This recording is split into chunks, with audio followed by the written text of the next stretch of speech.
Very good morning to you. Welcome along to Tuesday morning's OTB AM. It's myself and Owen here with you until around about 9:30 this morning. I know you come here for the witty repartee and for Owen constantly digging me because I'm an old man compared to him. But actually, people are really coming here for tomorrow's newspaper headlines today. Yesterday, Alan Quinlan sat there when, yeah, Johnny Sexton not going to play. Back page of every newspaper today, Johnny Sexton not going to play. Yeah, it's almost yeah, go on. It's almost as if he's a former professional rugby player who's got very good sources inside the game. Well, I was going to say it's almost as if everybody's listening to us, but yeah, you've calmly, delicately deflated my bowl there. So thanks for that, On. But yeah, totally. I mean, so we were going to do this in the papers. We may as well do it now. There is a big game this weekend, right? It's the biggest. It's the, what is it? It's the biggest. Read the first column of Jerry Thornley's piece here this morning. So for years, the Leinster-Munster fixture has been the marquee game of the Guinness Pro 14. Since Leinster's home clash with their rivals was moved to the redeveloped Aviva in 2010, it's averaged an attendance of 46,352, which must make it the biggest fixture in the global game below test level over the last 8 years. Correct. Correct take, it is. Who's missing today? Who's missing this weekend? So, Joey Carberry and Johnny Sexton are unlikely to face off. Also into this category... So is Joey Carberry not going to play as well? It seems that way. So basically, this is all around Johnny Sexton. Let me just read out the paragraph which suggests who's going to be missing. So Johnny Sexton is obviously very unlikely to play. Into this category also fall Jordan Larmour, Gary Ringrose, Josh van der Fleer, Jack Conan, Andrew Conway, Joey Carberry, Tyg Byrne and Peter O'Mahony, all of whom have played in their sides' last 3 games in a row. Luke McGrath, Cian Healy, Devin Toner and CJ Stander all played the last 2 weeks in a row and would therefore have to play 5 on the trot to be included in all the European matches. What's the opposite of salivating? I'm doing that right now for Saturday's fixture. Don't know. You've got a dry mouth. I need a lozenge. All right, so we've got a very busy show for you coming up today. We're going to talk about the stuff that's gone on with Manchester City. Some pretty interesting things have been happening.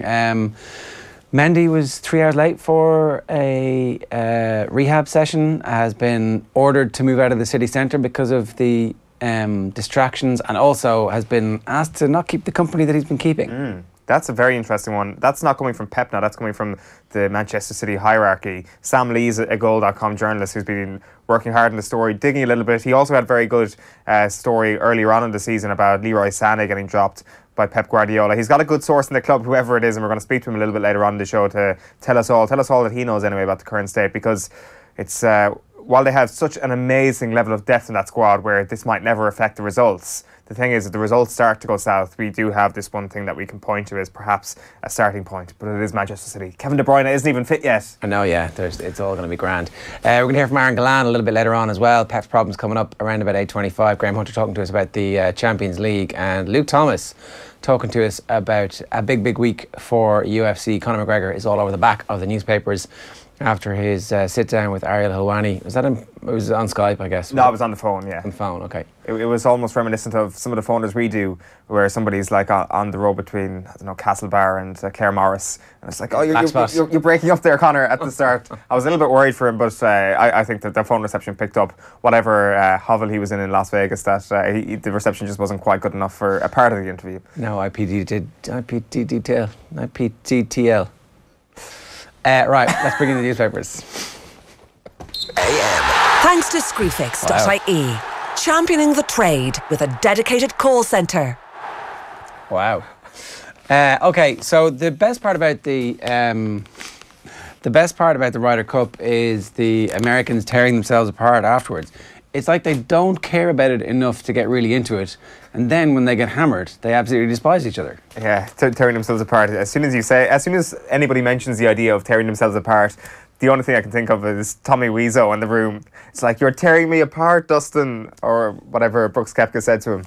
Yeah, thanks for triggering that. They have this is always the best part. They say they don't care about it, and then they lose, and they get into fights with one another, and they clearly do care about it. Yeah, so it was like, we thought Patrick Reed fighting with Jordan Spieth and potentially some involvement of Jim Furyk in the middle of all that was going to be the main story, but actually it turned out that there was a piss up for the Europeans who were like, oh, come on into the losers.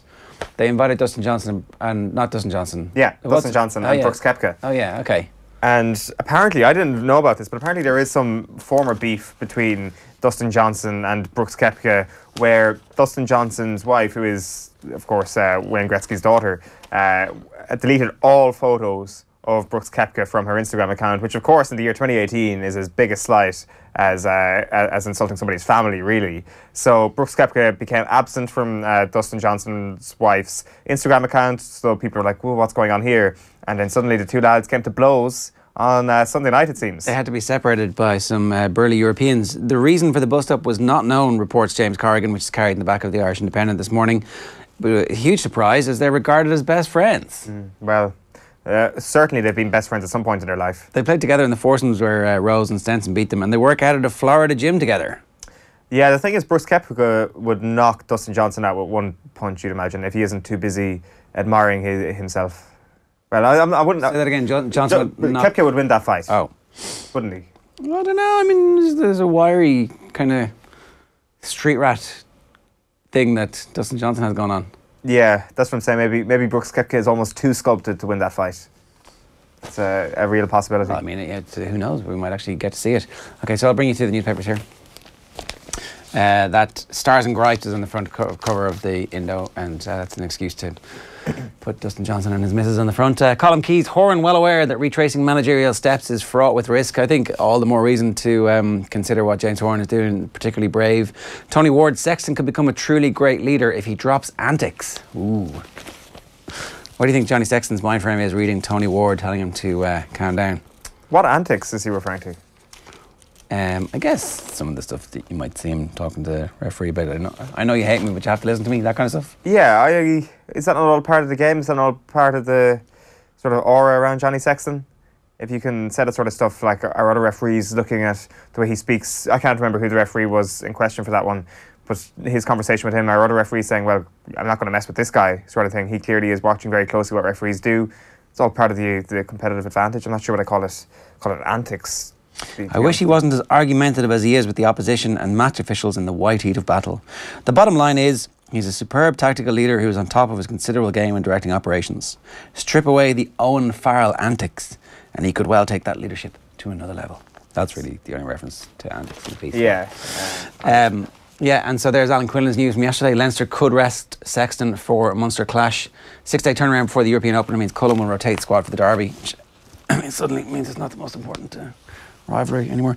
In battle, Mourinho claims he's safe despite player woes. Everybody is currently madly briefing. Pogba is briefing. It's him or me. Jose is like, definitely not. I'm not going anywhere because I've got a big fat contract. They're going to have to pay me every single penny. I don't really care. They're the three main stories in the back of the Independent this morning. You don't care. Jose takes a fresh dig at United flops. You know, if you're going down, you're going down swinging. You're bringing everybody down with you. There's some suggestion that this could be the week that Jose Mourinho might not be manager of Manchester United this time next week. I think that's getting ahead of ourselves a little bit too much. I don't think it's going to happen this week. Do you think Ryan Fitzpatrick playing really badly for the Tampa Bay Buccaneers at the weekend pissed the Glazers off, sent them into a rage so profound that they're like, kill him, kill him, kill him, kill him. And it's like Mourinho goes, Fitzmagic is gone. He was named, he'd been dropped last night. Well, if the Glazers are going to kill anybody, it's going to be Ed Woodward, no? Ed Woodward makes them a lot of money. You know in Casino, right? You've seen Casino, yes, right? It's like 4 hours long. Yeah, but like in Casino, there's a bunch of people who betray the mob. Yeah. The only one who survives is Jimmy, because Jimmy makes the money. Everybody else, like, they make the money one-offs. And then, spoiler alert, by the way, for anybody who hasn't seen Casino. Then they're, I mean, well, it's 25 years old at this point. Yeah, So. you know, it hasn't reached that limit yet. It's a classic. Blues ready to leave out Sexton for Munster tie is, you know, the old news that we broke yesterday for you on the show. And Bournemouth beat Crystal Palace 2-1 last night. There you go, Bournemouth did beat Crystal Palace. And then there's, how good was that for you, Fleetwood? Molinari, 4 out of 4. Fleetwood, I give you 5 out of 5, Frankie. Yeah, I'm not sure can we actually bring that video. This is the video that the lads, we'll give it to you in a second. In bed with the Ryder Cup, Tommy and Frankie's ultimate Mollywood ending. It sounded like they'd been planning this the whole week, the way Rory McIlroy was like, oh, I don't know what's going to happen. Unless that was the spark, the creative spark for them too. So you saw this? The video? Well, beforehand, McIlroy was like, oh, I don't know what's going to happen tonight between those two. They've fallen for each other hard, basically, he said. Yeah, that's an interesting development. That's something that we didn't quite see coming. I think that's kind of the unusual nature of it all, that if you had to pick one of the pairings from day one to actually go on to be the most successful pairing for the entire weekend, probably wouldn't have picked Mollywood. Aaron Ramsey and the Ox out celebrating with Poulter and Justin Rose. It makes relative sense. I guess Ian Poulter, a good Arsenal man. In fact, in Tiger Woods' PGA Tour 2008 on the Xbox 360, if you played with Ian Poulter, he was actually wearing that maroon Arsenal jersey every time he played. He actually was the only player who wasn't wearing a mundane polo shirt. When he practiced? No, when he was on the course. If you picked like Ian Poulter instead of Tiger Woods or Luke Donald, Ian Poulter would actually be wearing an Arsenal jersey. Ah, right. Yeah, so there's a useless piece of trivia for you. I wonder how he managed to sort that out, or did Arsenal pay for the branding or whatever? Who knows? That's why you're an Arsenal fan, right, isn't it? Yeah, Ian Poulter inspired me. Like he's inspired many people to support Arsenal, I presume. We'll get to that video in a minute. And then the Examiner, the front page is "A chill wind blows." It's José Mourinho. Like, training is perfect because he's looking at his watch and one of them is like, time's up. It's like he's pulling up his collar, chill wind blows. No matter what is happening, if you're happy, it's like a happy story coming from training. So the 15 minutes access that you get at the start of training is worth every penny for Getty Images in that case. Sean O'Brien, Leinster will have no special welcome for Carberry. Management material, Paul Kinnerk won't be coaxed from Limerick coaching role just yet. Yeah, I can see why everybody in Limerick wants to just keep it together for a couple of years. They've got a young team who will be bristling with confidence, who won't want for anything when it comes to backroom team. They've just been very impressive. They're going to have the added sense of how easy it is to be champions now that they've come through it. Obviously it wasn't easy, but you know what I mean. How easy it is to be champions rather than become champions? Surprise change of tactics works a treat with Ornua. This is racing. The Henry Brownheads trained Ornua registered his third win over fences when landing the Grade 3 Ballymore Irish EBF Novice Chase, the 40 grand feature of Roscommon's final meeting of 2018 yesterday, coming home 3-1.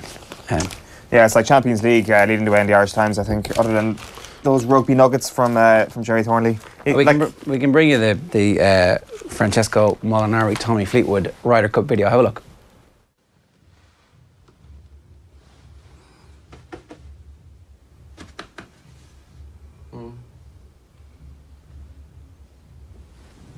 How good was that for you?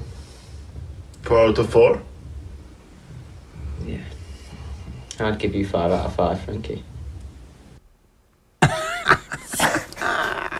Tommy Fleetwood is like, this is my one shot here to make loads and loads and loads and loads of money from endorsements. I'm going to do this right.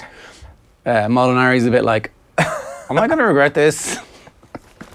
Tommy Fleetwood's going for it. He is like, oh no, Molinari's desperately trying to wake him up to get this over with. Filming this isn't. I agreed to this. I shouldn't have. I had a lot of champagne. He has morning after regret. Tommy Fleetwood's like, I'm going to be famous. I'm going to have cameos in every bad sports movie. Can I get in Space Jam? Yeah. Well, the thing is, of course, Tommy Fleetwood only scored 4 out of 5 in the Ryder Cup at the weekend. So a little bit of historical inaccuracy there. Of course, Molinari to get 5 out of 5. So you got to work on your jokes. Ryder Cup is all I'm saying. Is that it? That's it. It's Mourinho, it's Guardiola, it's Champions League stuff from the Irish Times. There's a good piece with Brian O'Driscoll from Gavin Comiskey talking about his new documentary, which is out, I think, this week. Okay, it is. Yep. Looking forward to watching that. It's speaking about it as well with John Duggan on Friday Night Rugby last week as well. Looking forward to seeing it. Like it's the political realm of it all is the interesting one, as you can see from the image there in the Irish Times. The back page of the Herald then, there's no rugby really leading the way in the tabloids this morning because it is José Mourinho all round. Matic, we back José United at front to end their slump, and you've also got McIlroy calls for Padraig captaincy. That is going to be the big clamour over the next couple of years. You'd suspect that Padraig Harrington does get named as the Ryder Cup captain for Whistling Straits in 2 years' time. The back page of the Sun then, Mad United. Alexis warned, step up or you won't play, and José says, no acts fear. Pog says it's him or me. So let's go through some of these stories. So it's Neil Custis with all this information. José Mourinho has told Alexis Sanchez he won't play for Manchester United again until his attitude improves. So he didn't even make the bench, of course, for Saturday's 3-1 defeat to West Ham United, but he was brought to London. He was sitting in the stands and forced to watch the loss to West Ham, and he was furious by all accounts. Mourinho had already torn a strip off him before the game, it's been reported. And the Chilean is constantly questioning José Mourinho's tactics, according to Custis here. Sanchez has been whinging about how he is being played by United and how Manchester City would have played him. A large section of the United faithful have now grown fed up with his lacklustre displays. They're also angered when he plugged his clothing range on social media the day after they lost to Brighton in August. The backlash was so strong, he took the post down. Paul Pogba then says he is going to quit Manchester United in January unless José Mourinho is gone. He's embarrassed at being played in formations and with tactics that none of the team can get to grips to. You've also got on the back of the Sun, Conor won't bury hatchet by Aidan O'Donoghue. Conor McGregor has told Khabib Nurmagomedov, I'll never be through with you, until maybe at around Saturday night at 4:30 AM Irish time, when one of them has won and the other one's got a defeat and a massive payday and they're all friends again. But he'll never be through with Khabib Nurmagomedov by all accounts. So that is, I presume that's quotes coming from his interview with Aaron Gillane on ESPN last night. He was also did an interview with the Mac Life over the course of the weekend as well. So he's starting to ramp up a little bit more of the media interviews at this point. But the interesting one from the Mac Life interview is that he really just doesn't like doing interviews. He actually really dislikes the media game, it seems, which isn't something that we're always... Really? Yeah, he's like, he equates it to weight cutting. As he says, there's two things that I really dislike about this part of the fight. It's the constant media and it's the horrendous weight cutting. So I really didn't think that he... Of course, there is an element of Conor McGregor that's all up front and stuff and selling a fight in the press conferences. But I thought that kind of came from an enthusiasm for the whole hype factor around it. And doing the interviews and stuff like that. But clearly it was credible when he was saying it. It didn't seem like something he was just blabbing on about. No, the Mac Live interview is actually very interesting. It's quite contrite. Like it's a different sort of personality to the McGregor you'd see selling a fight. This was sort of McGregor. Obviously, it's his own production company, so he lets the guard down a little bit.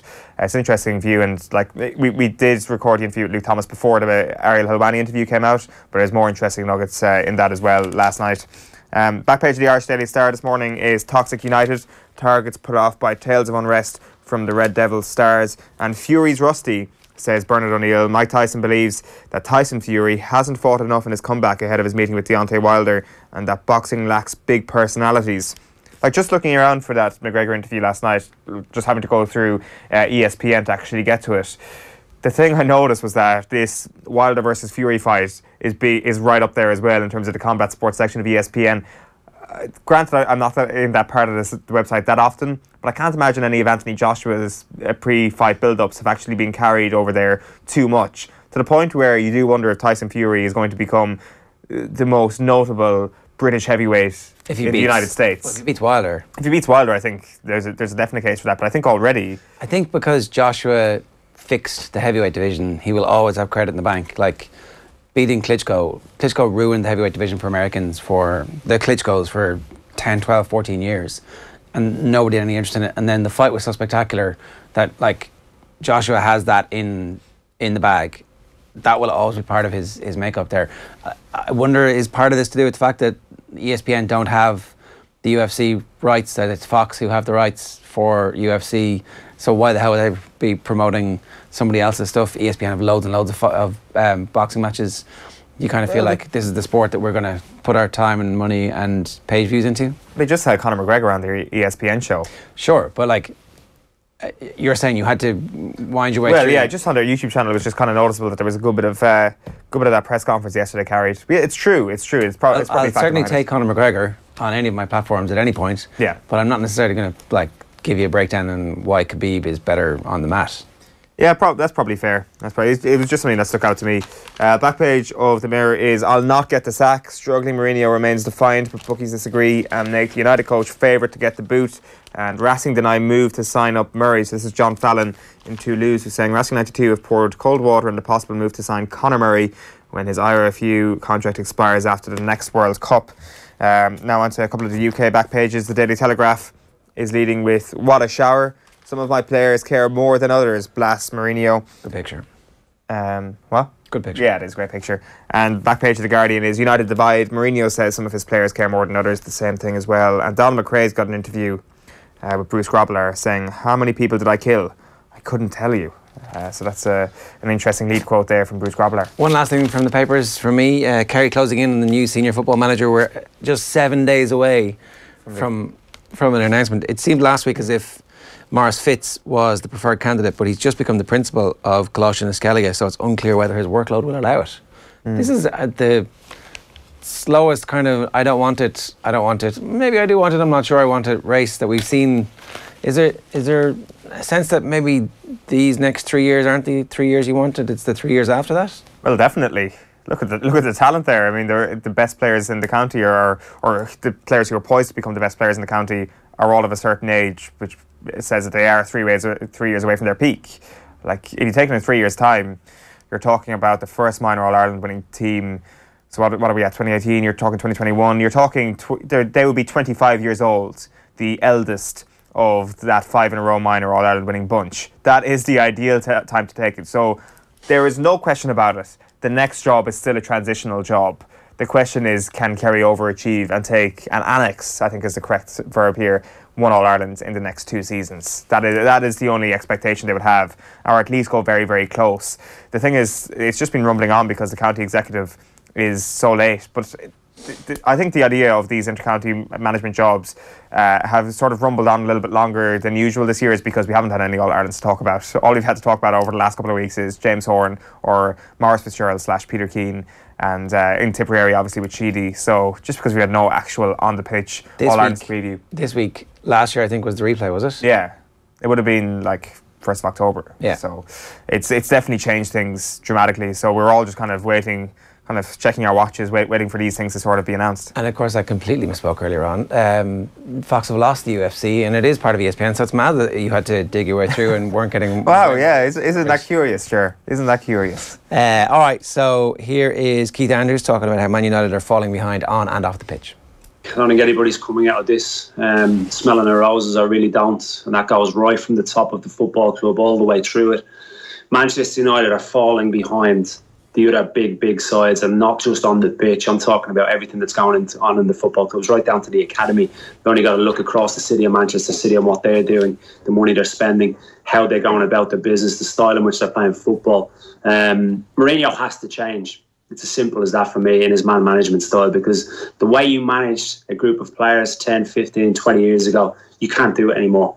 There's never been more power to footballers than there is right now. You've only got to look at Pogba as a prime example with 30 million social media followers or whatever it is. And that, to the board, is music to their ears because they know what they have commercially. In terms of nailing players on one-to-one basis, I felt even in my career that it was starting to dwindle out. You never really used to have those heated one-on-ones in the dressing room environment.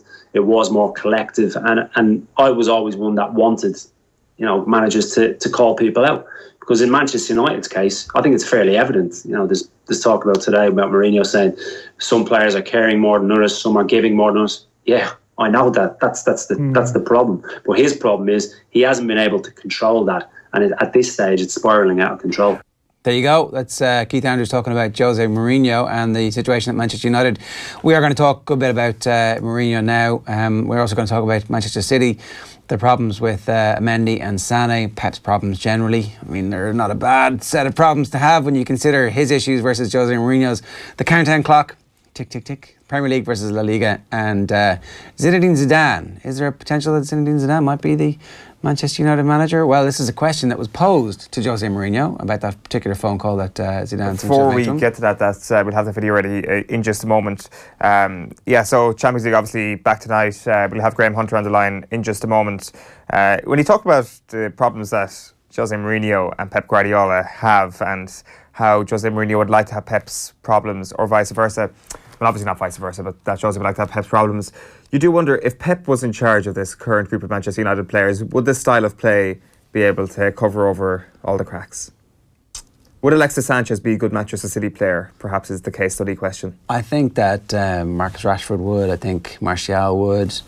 I think that he would be doing slightly better than they are at the moment, and that the fans would be much happier because there would be a commitment to attacking free-flowing football, and that in turn would make the Old Trafford games better. That in turn would help the whole kind of thing feed off itself. Certainly some of the younger players you feel would have been given an opportunity. That's I don't know. You also feel that maybe he wouldn't have bought some of the players that United bought. The thing is, I'm seeing one kind of similarity here, especially when it comes to the Benjamin Mendy situation.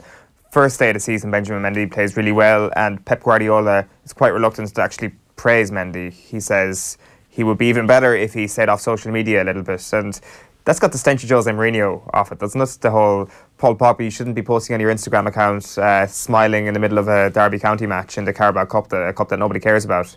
That's the sort of similarity I'm trying to make here, that maybe obviously there's elements of Pep Guardiola that is far more conscientious, but it's not necessarily more forward-thinking than José Mourinho. It's just a different type of character. Now, as I say, the fact that they play bloody good football papers over a lot of cracks, and ultimately that's what sport is all about. These sort of problems tend to occur in teams that aren't performing that well on the pitch. It's a results business, baby. Here are two interesting exchanges from José's press conference yesterday. This is from the official Manchester United YouTube channel. So you don't think they don't care? I think that some care more than others. Do you want to say who? No. Okay, can we move on to the game? Hola, José, ¿qué tal? Dani Gil de la cadena COPE. Hi, José. In the English press today, it says that Zinedine Zidane called you to assure you that he didn't want your position. Is that true? Behind you? Ask the guy behind, because he was the one that wrote it. Just behind you, just the guy there. You can see him. Ask him, he wrote it. To ask you what you wrote. So instead of ask me... Zidane, if Zidane has talked with Mourinho. Oh, yeah. But which is your answer? ¿Cuál es tu respuesta? Él ha escrito. Preguntas a él. He's written it. You need to ask him. ¿Podemos saber algo del contenido de esa conversación? Can we know a little bit about the content of that conversation? Él ha metido un bug en mi teléfono. Pregúntale. He put a bug on my telephone, so why don't you ask him? On the game, please.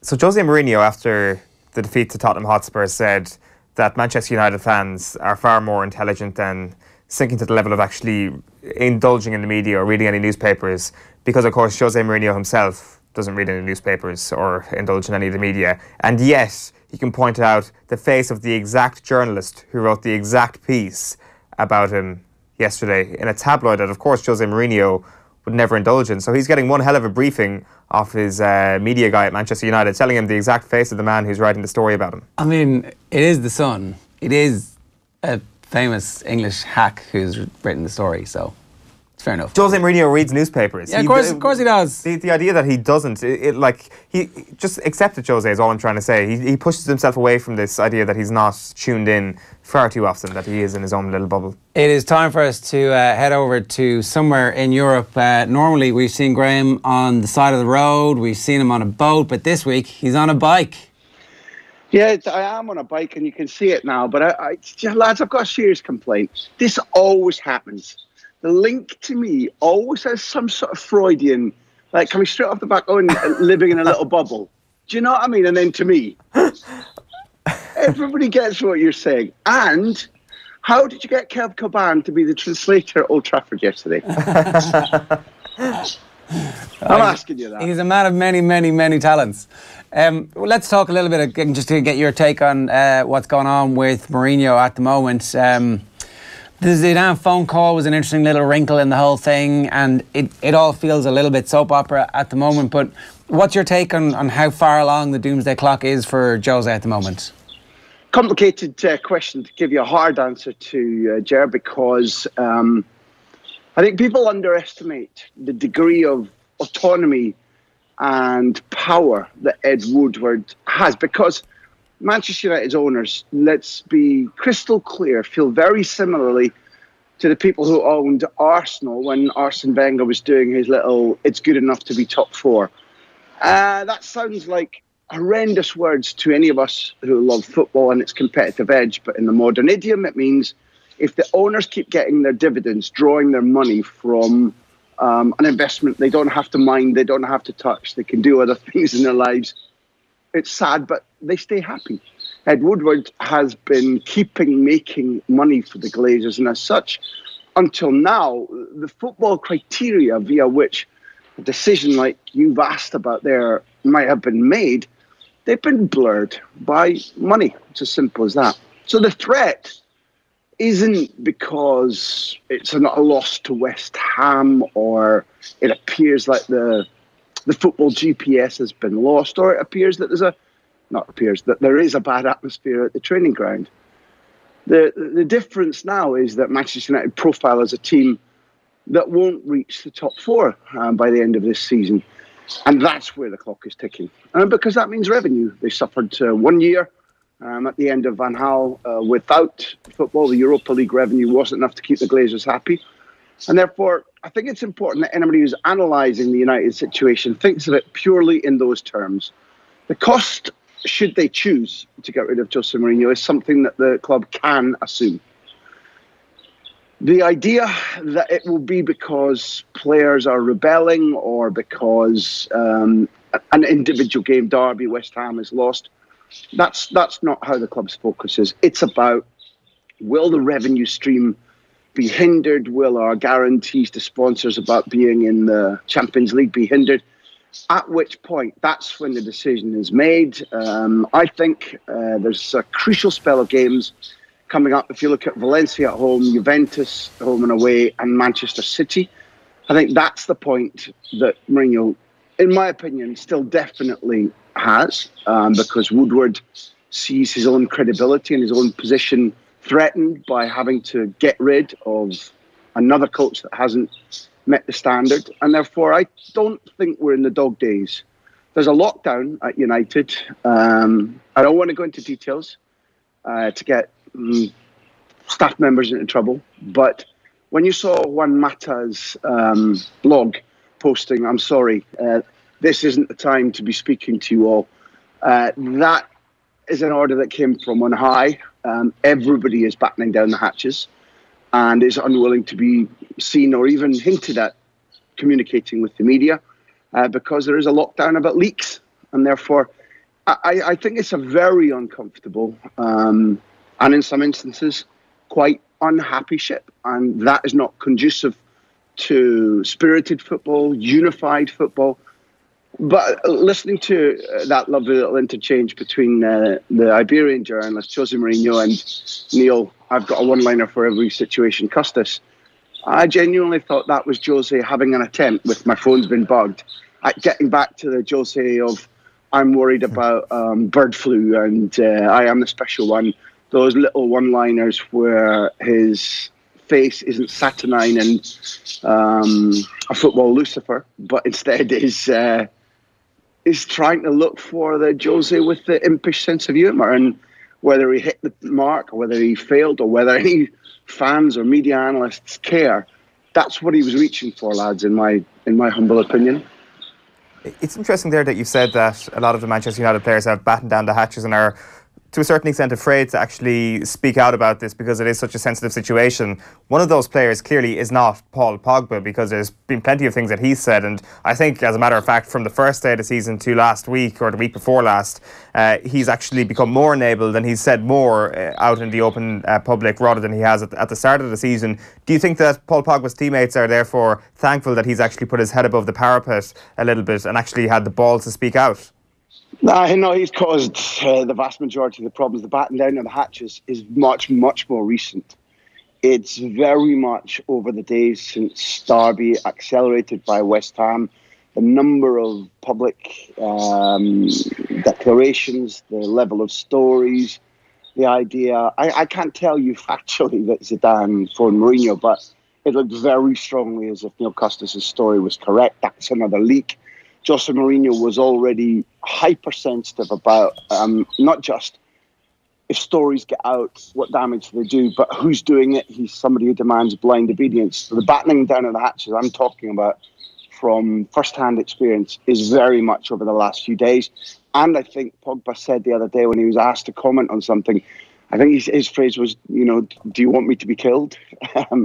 So that was his witty take on it. I'd love to speak, but I really can't. If Pogba thinks he can't speak, that tells you something very strong. José Mourinho's tactic about deliberately dressing him down in front of the cameras, a very clear set play, as he called the player liaison guy over to point out, yes, Pogba was the guy I was telling you about, boss, whatever was going on there.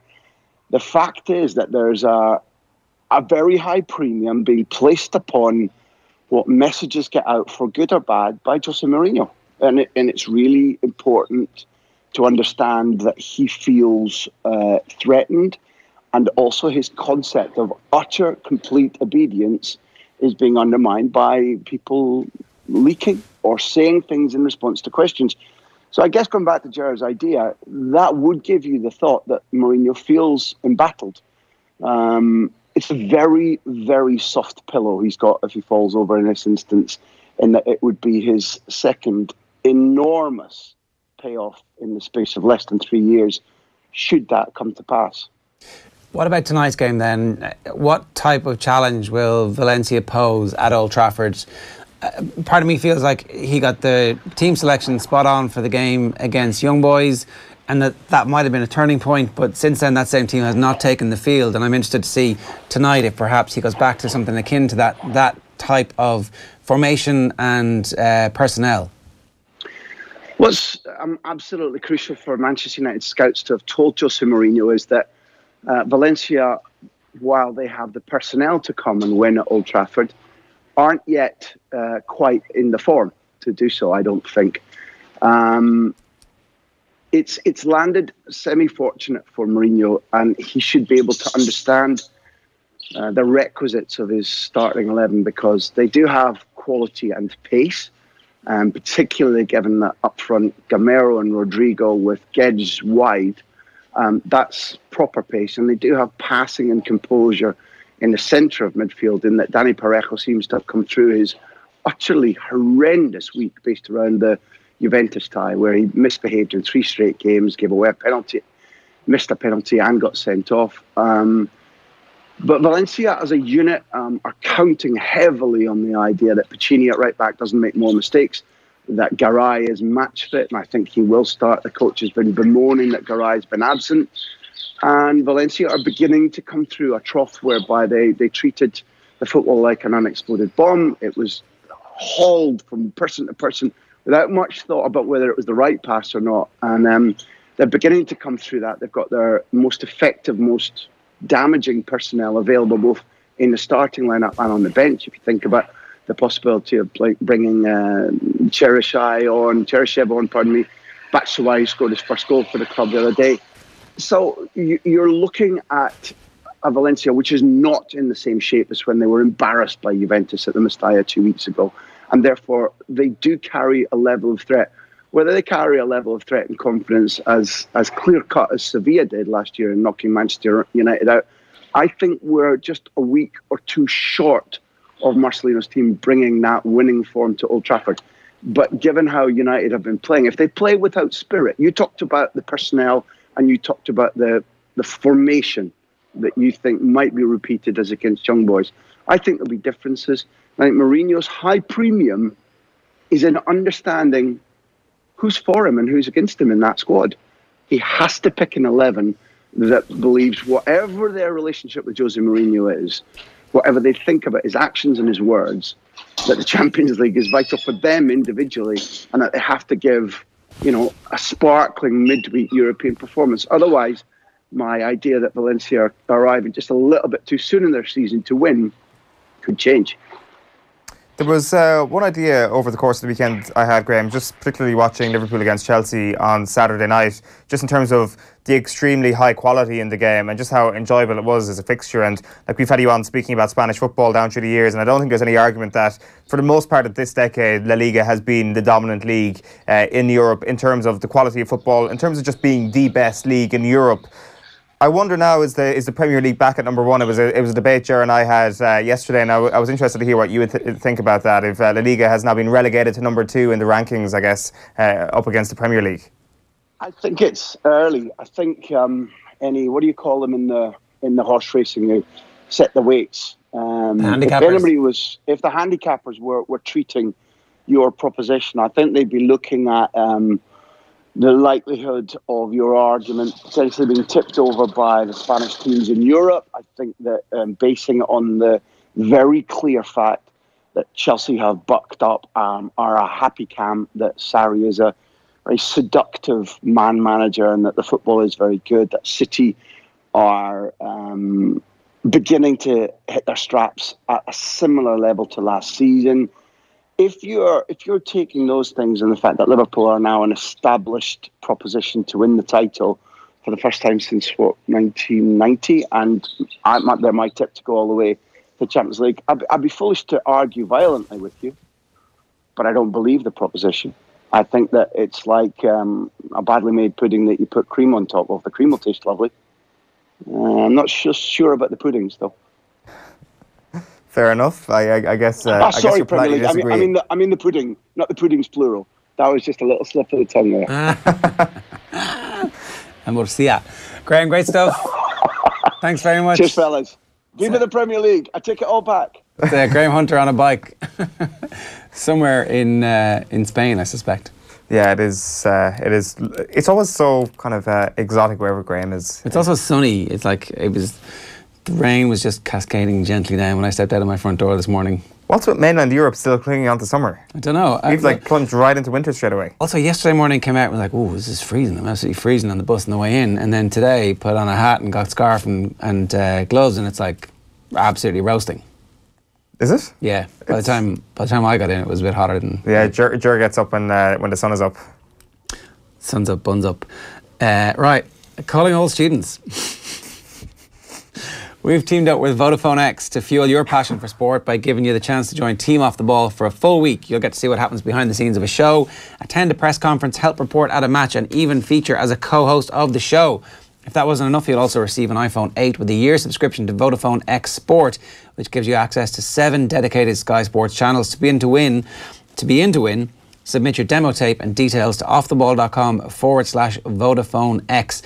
Particularly if Snapchat or Instagram is your thing, we'd like to hear from you, and you can upload all your stuff at Vodafone X. You just need a valid student card to be able to enter this, so we're not excluding anybody who is coming to the end of secondary school or who is in third level as well. So look, if you're able to use a phone and you're able to use a website, which I suspect you all are, if you're watching us on your phone or on a website, then this competition's for you. Check out offtheball.com/Vodafone X. You could win an iPhone 8 with a year subscription to Vodafone X, or you could come and replace Owen for a week.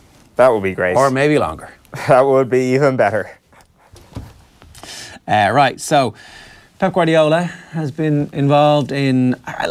this is an interesting video to me, right? You're watching this and it's like, no. Actually, no, I'm not going to lie to you. Yeah. He's like the first manager I've seen in a long time go, you know some stuff.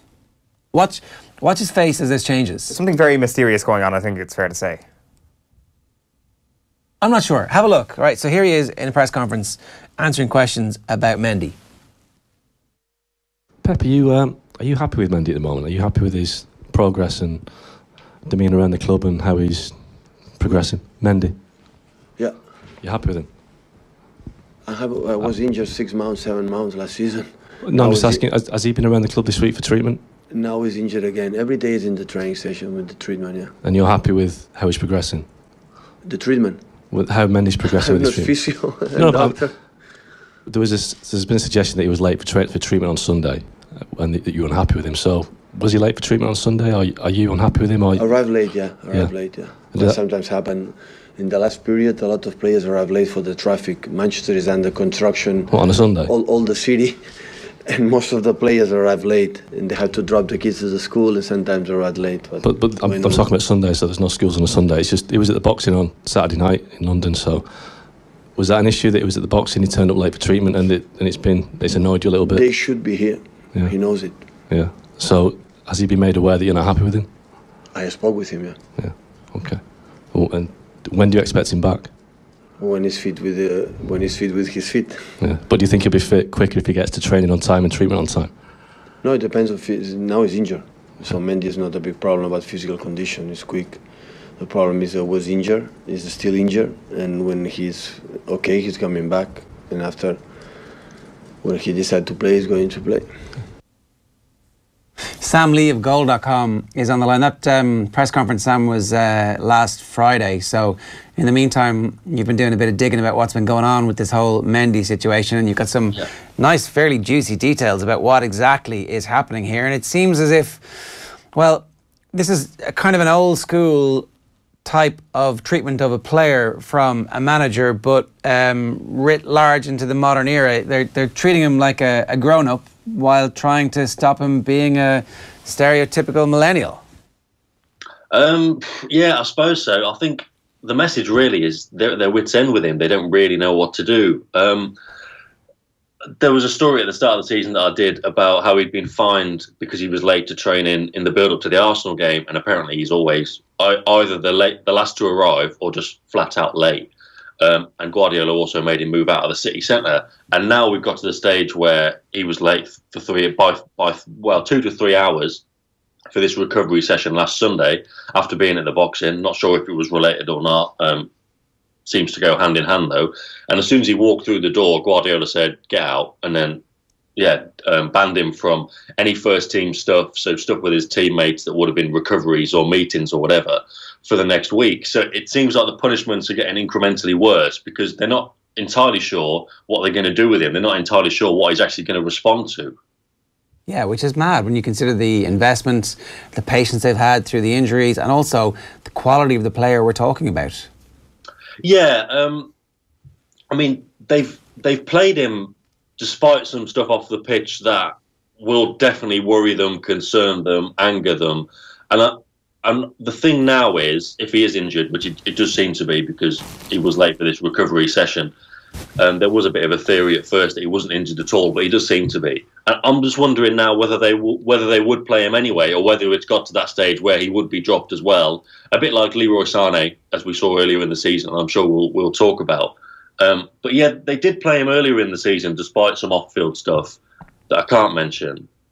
But I do think it's got to that stage now where they see no option really, and he is really important. In the same press conference, I asked Guardiola about his importance to the side in terms of tactics, because this season they've tried a lot of new stuff, but only when Mendy's played. Since Mendy's played, they've gone back to the same formations last season, and fair enough, they've won every game. But in terms of what Guardiola wants to do, Mendy not being in the team is a problem. I asked Guardiola about that, thinking it might have been some kind of tactical answer, but he just went back to it being a problem when players aren't available. And he mentioned, if they're injured or they're not around, they can't be in meetings, they can't correct mistakes and that kind of stuff. So as you alluded to earlier on, Guardiola doesn't always tell the whole truth in the press conferences, and I've got absolutely no problem with that. He defends his players.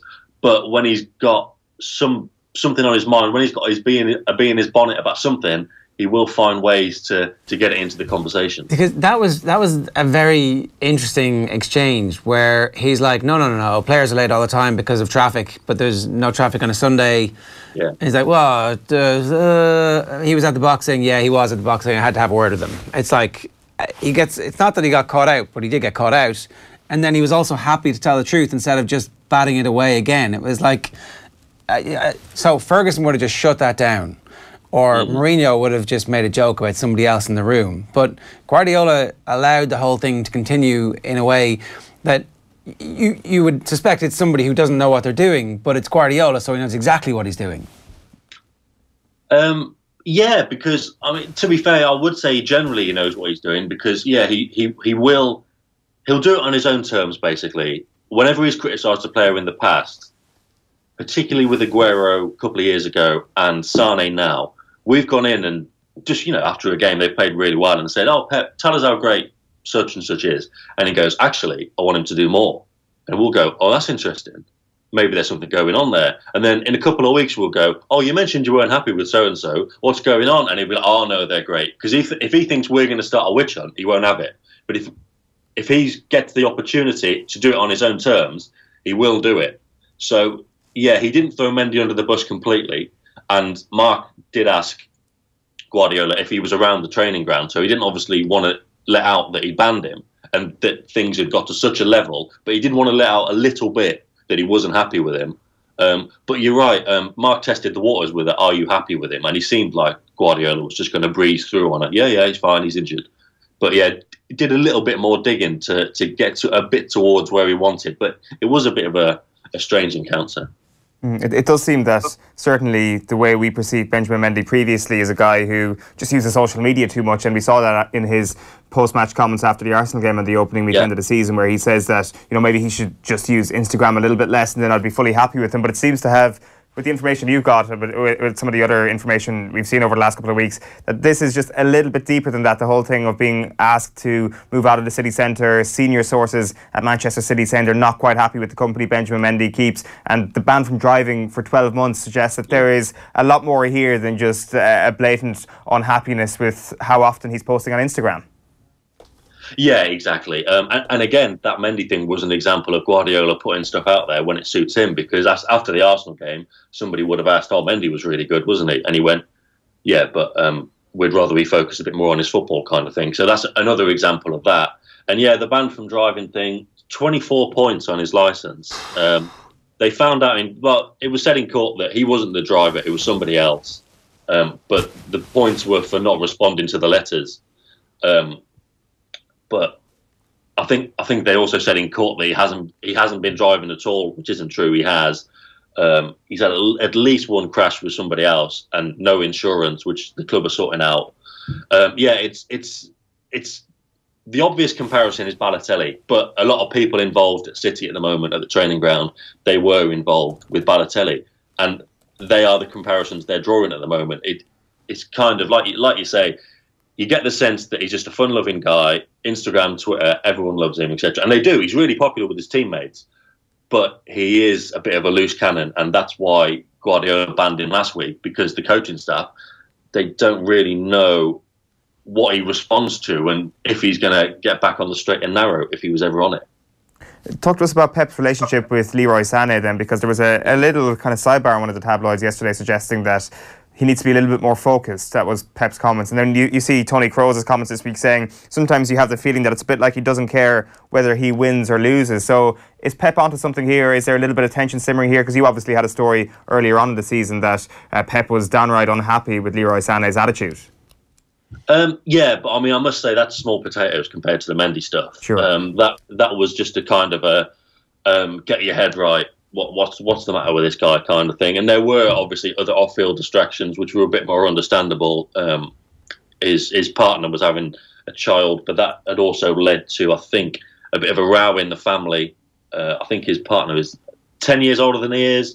I don't think the parents are entirely happy with the relationship, so that got a bit messy.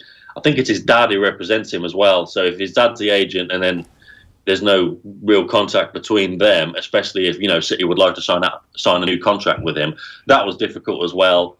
But there's also things like not working so hard off the ball. And even when he's come back into the team, he's not quite been at his hard-working best as he was last season. But yeah, there was a little bit of a focus thing. But it's funny at City because whenever Aguero was looking like he was going to get out of the team, Gabriel Jesus would get injured. And that happened twice. And Aguero really took advantage of that. And now it looks like Sané's going to be out of the team for a bit, and Mendy's injured, so Sané's got a chance to get back in the team and show what he can do. It's funny how it works, but yeah, there was a bit of a concern about his focus. Guardiola was asked about it again at the weekend after the Brighton game, and he finished by, again, kind of on his own terms, said all the players have to focus. If they don't, they know what will happen. And that's a bit of a reference to obviously what happened with Sané, and I think it's also a reference, although he didn't mention him, to the Mendy stuff as well.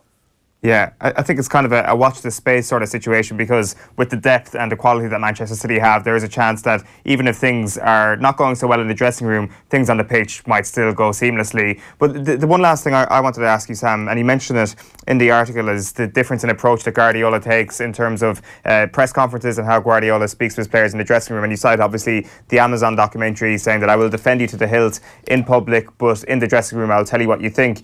Do you think since the documentary has been released, have you seen a different Pep Guardiola in press conferences? Has he been a little bit more guarded since we've seen that little bit of an insight into his media dealings? No, I think it's been the same all the way through. The funny thing is, if he'd have said that in the documentary, it might have been forgotten, but that was used on the trailer, not the one trailer they did about 6 weeks before the documentary came out. and it was plastered on all the billboards around Manchester, and I guess around, there might have been some others around the country as well. So, you know, the fans have seen that, and the fans themselves, whenever Guardiola was defending people, or after the Lyon game, for example, he didn't do the press conference afterwards because he was banned, but he was in on the Friday, and he said, they got nothing to apologise for, etc. And all the fans would be like, but we know he's just defending them in public. So, like, the game's up in that respect.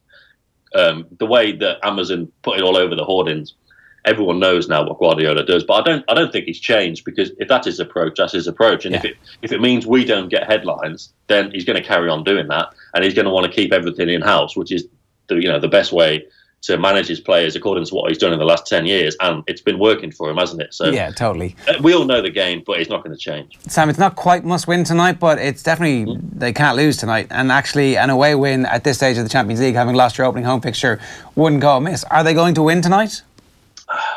Yeah, I mean, I did say that against Lyon, and that's the problem with these things, isn't it? But they should do. If there wasn't, I don't think it was focus against Lyon. I think they had a lack of pace, a lack of dynamism in the team. They left a lot of their players who can cover a lot of space quickly on the bench. Mendy was injured. Sane didn't play. Aguero didn't play. De Bruyne was out, obviously. And Bernardo Silva was on the right rather than through the middle. You've got players there who can use the ball a lot quicker than everyone who was on the pitch. I think more of those types of players will play tonight. I think there'll be a bit of a difference in that respect. I think they'll be a lot more motivated. And Hoffenheim, you can see them playing the game of their lives, kind of thing. It's being billed as the biggest game they've ever had. Nagelsmann says their game plan, they're going to be courageous, and that makes you think, they might do something. But I remember thinking it's about Feyenoord last season, and City were 4-0 up about half an hour in. Yeah. So they've got the quality to do that. But you're right, it's an important game, and they've got another away game next. They're not back at home. They've got Shakhtar away next, so they could definitely do with winning this one. Sam, great stuff. Thanks very much for joining us this morning. Thanks very much. That's Sam Lee of Goal.com live from Hoffenheim ahead of the game this evening. Now, let's move on to golf. So, obviously, lots of speculation that we're going to have another Irish captain of the Ryder Cup, that it should be Pádraig Harrington at Whistling Straits in a couple of years' time. Here's what Paul McGinley told the lads when they were chatting about the Harrington candidacy. Are you facing 6 months of lobbying now from potential captains for 2020? No, there's no lobbying going on. In fairness, I've never been lobbied by anybody about trying to put a word in for me. Sure, he knows. We all know. I didn't want. No one can lobby Pádraig Harrington away from him. Yeah, well, I mean, yeah. Pádraig said a couple of weeks on the show he wants 2020. I mean, I would think, given his legacy in Ryder Cup and his career, when Pádraig wants it, he'll have a very good chance of getting it. Of course he would. He's favourite with the bookies. I don't even know if they're still taking bets on him. I think he's that much of a favourite. And with his record, his CV, his brightness, his understanding, he's been a vice captain now twice. He's been three vice captain twice, and this is his second time as a vice captain, I think. Yeah, he's been hugely important in Ryder Cup successes. He's a big part of the tour. He's still relative with the current players. He ticks all the boxes, of course. Why wouldn't we looking at somebody like Pádraig? It's a natural graduation. Yeah. And what we have in the European Tour that they've copied in America is this succession plan. We got some great succession plan going on. I was part of that succession plan with 2 vice captaincies. Thomas, I think, is on 4 vice captaincies before he's graduated to captain. Darren was vice captains, and we'll continue to do that. It's really important to learn and get in behind the ropes and be there without your golf clubs and sense what's going on and see what's going on and be current, because being a vice captain means you're current if you then elevate into the broader captaincy for the next edition. Yeah, Paul McGinley, great stuff there last night. That full half hour is available for you to watch on YouTube. And of course, all our Ryder Cup coverage is brought to you in association with Now TV. Only pay for the days you want and stream all 10 Sky Sports channels with the Now TV Sky Sports Pass. That's pretty interesting stuff from McGinley there. Harrington, you would expect, will be a shoe-in. Darren Cleary, how are you? Good morning, Ger. Pretty busy morning, actually. Yeah, pretty busy morning. You've got the Champions League stuff well covered so far this morning, so we'll go back to last night's Premier League. And Junior Stanislas was the hero for Bournemouth as he converted a late penalty to secure a 2-1 win over Crystal Palace. Mamadou Sakho's clumsy challenge on Jefferson Lerma in the final minutes of stoppage time. Referee Mike Dean pointed to the spot. Stanislas made no mistake. Bournemouth up to 7th in the Premier League table at the moment. Eddie Howe's side have only dropped 2 points so far this season at the Vitality Stadium. Well, the Las Vegas Metropolitan Police Department say they have reopened an investigation into claims by a woman that she was raped by Cristiano Ronaldo. Details of the lawsuit filed last Friday in Clark County, Nevada, publicised by German outlet Der Spiegel over the weekend. Las Vegas police say they have reopened a criminal investigation that began back in 2009. The woman in question, Mayorga her lawyers accused Ronaldo's legal team of taking advantage of a fragile emotional state to coerce her into signing a settlement and non-disclosure agreement back in 2009. She claims she received $375,000 in exchange for her silence. Her lawsuit seeks to void that settlement and agreement. Ronaldo's lawyers called the reporting blatantly illegal. Ronaldo himself dismissed the story in his Instagram as fake news. No. What they said today, fake news. You wanna promote by my name? It's normal. They want to be famous to say my name. Yeah, but it's part of the job. I'm happy man, and all good. Speculation is mounting this morning that Connacht Rugby will withdraw a contract offer to a player who appeared in court in relation to a domestic violence charge. Sevu Reece was due to join the province next month after agreeing a 2-year deal back in May. The 21-year-old Fijian was granted a discharge without conviction over a domestic violence incident that left his partner bloodied and bruised. In explaining her decision, the judge, Denise Clark, said that the conviction would have ended the player's prospects of playing for Connacht. The court heard Reece had shouted at his partner in the early hours of July 1st. He chased her down the street and dragged her to the ground. She suffered bruising to the side of her face and waist and bleeding to her knee, but the judge accepted that the victim had forgiven Reece, that the couple were undergoing counselling, and Reece had admitted a problem with alcohol and had been sober for 3 months. It was introduced by his lawyer, Mark Jepson. He would be going to a very strict club, speaking about Connacht Rugby. It's very professional in Ireland, and the type of behaviour and culture that's been involved with here in New Zealand probably won't be the same there. Connacht and the IRFU issued a brief statement yesterday saying they are investigating the court appearance. It's believed that the offer of the 2-year deal will now be withdrawn. Finally, golf. A fan struck by a ball at last weekend's Ryder Cup claims she's lost sight in her right eye. Corinne Ramande had travelled to France from Egypt along with her husband Raphael to watch the event. A tee shot from Brooks Koepka veered left on the 6th hole. First day smashed her in the right eye. The US Open champion apologised to Ramande following the incident. Chido has criticised the tournament organisers for not making contact with her following it. She plans to consult a lawyer later today with a view to seeking damages. She claims there was no warnings from officials before the ball hurtled into the gallery. And speaking of her medical condition, she said, "Doctors told me I have lost the use of that eye. The scan on Friday confirmed a fracture of the right eye socket and an explosion of the eyeball." Jesus. That is grim. That's the grimmest sports news that I've ever heard. 3 back-to-back stories. The worst sports injury I think I've ever heard as well. Explosion is just not a nice word when you're describing a human body. No, especially an eyeball. No. There is... Sorry, go on. No. Well, there was one other story, if you wanted to... I'm not sure there's this lighten the mood whatsoever, but here's something from the world of sport and music colliding. Kanye West wants to arrange a meeting with Colin Kaepernick and Donald Trump. The answer is here, everybody. The scandal that is... Not a scandal at all. The political conversation that has rocked American football over the last 12, 13 months has finally found its solution. And it comes in the guise of Kanye West. He's like a rap version of the Labour Relations Commission. But he's not Kanye West anymore, he's Yeet. Oh, he's changed his name, hasn't he? Yeah, say it's Kerry Yeet. It's... But that's just his... no, he hasn't. That was just like the name of the album. Do you know he said I'm not Kanye West anymore? Yeah, that's bullshit though.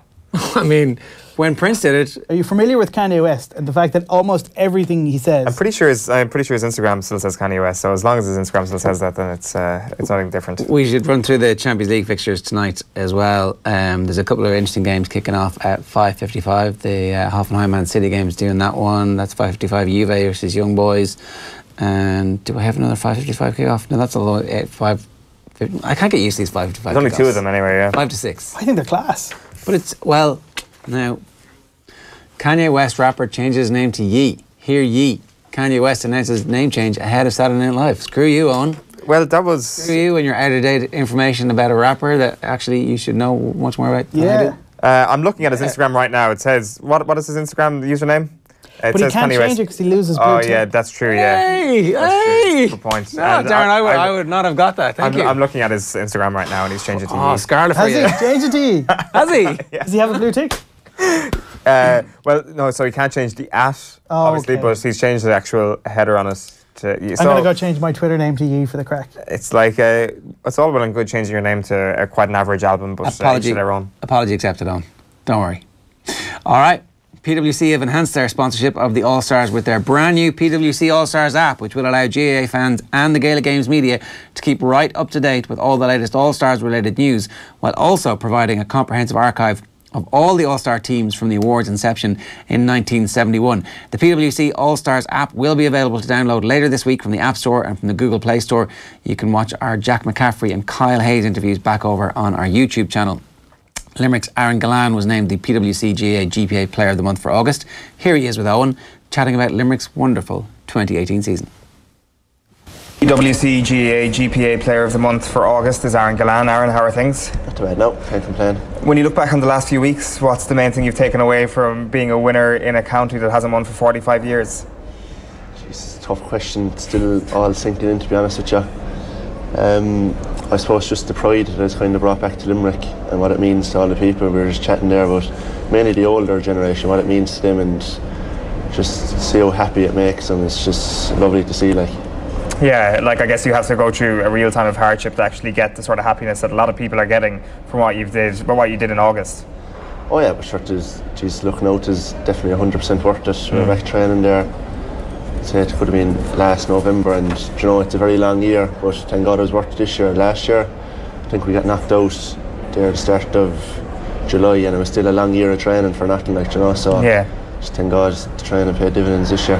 Well, I mean really the hardship of the fans, that they've gone through a lot over the last few decades. Of course, they're at every match, they're paying their own money, I don't know, their support is unreal, and Limerick, all the Limerick crowd, I'd say they're the best supporters in Ireland, so we're just grateful for them as well, and thankful that we can give them these great days. Yeah, I think the cliche around a county that hasn't won in a while is that they won't stop celebrating for a year if they actually do go on and win it. So I presume at this stage, we're only, a month and a half deep, I presume the celebrations are still going to a certain extent in some parts of the county. They're still going, yeah, there's a few fellas now that won't stop. But, no, I need a break from anyway. I'd say I'm at the age in about 10 years in the last month. I know the crack was unreal, but it's certainly taken out here, but it's grand now to go back to college, and we're in the quarter-final with the club, so you know, to have another focus again, just something to keep working towards, so it's grand. Yeah, the bond in your dressing room this year is something that I think was very evident to the people outside. There's a number of reasons for it. One of the reasons was the fun that you seem to be having, like the culture created by John Kiley there, to kind of put an importance on that ultimately you will get the best out of yourself if you're smiling and having a good time. Yeah, and it's true, like, I don't know how many people say it, but no, at Limerick this year it was different. No, it was different every other year. It was basically like a club team, to be honest.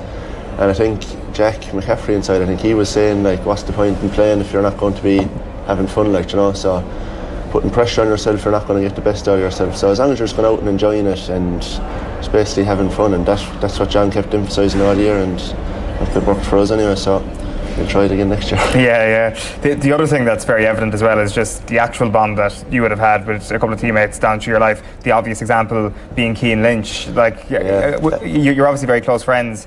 Was it extra special winning an All-Ireland with someone like Cian? It was, yeah. I'd be very good friends with Cian, and no, it was, and especially and Diarmuid as well. The three of us. Yeah. But more so Cian. Like, we played every age up along, whether it be with Partick Swell, in Ardscoilreach, in Mary I, with Limerick. And I suppose our club, with our age, we wouldn't have been the strongest, so we had a few tough years at Partick, losing, like I was going to say, not winning anything, but we were barely winning any matches, to be honest. But no, just to go on, and I think myself and Cian won a Hartley Cup together, Fitzgibbon Cup together, 2 21s together, and now a senior together. So no, it was great to be able to share it, especially with someone that you're so friendly with as well, so it makes it all the more special. I didn't realise that you weren't winning everything at underage level. No, geez, we're a long way off that. I've actually never won that in underage. Right. We lost 3 21s finals in a row and a minor final. So we lost 4 county finals in a row. We lost senior final. But 2016 we won one. We won a senior county championship, and just that was obviously very special as well. Like, Partick went 13 years without winning one. And going around Partick, like, even in the clubhouse, there's pictures on the wall inside of all the teams that went before us, and they were winning county championships every year, like, so there was a bit of pressure on us. And look, even last year we kind of failed to deliver a bit, but as I said, we're into the quarter-final now this year and just looking to kick on again. Like, it goes some way to show that it's not about how many medals you have as a 14, 15, 16-year-old. It's about the coaching that's going into that, about what your relationship is with hurling. And for you, it was something that you clearly saw a lot of light at the end of the tunnel, and you saw a big future for yourself, and your coaches in Patrickswell obviously saw a big future for you as well, and that's the way it went. Yeah, and look, it's great obviously to be able to win things underage, but ultimately the goal is to be winning when you're at senior.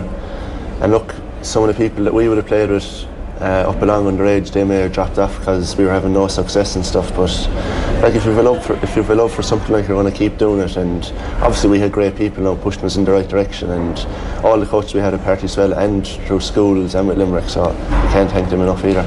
Was it hard watching Cian Lynch break into the Limerick team so quickly?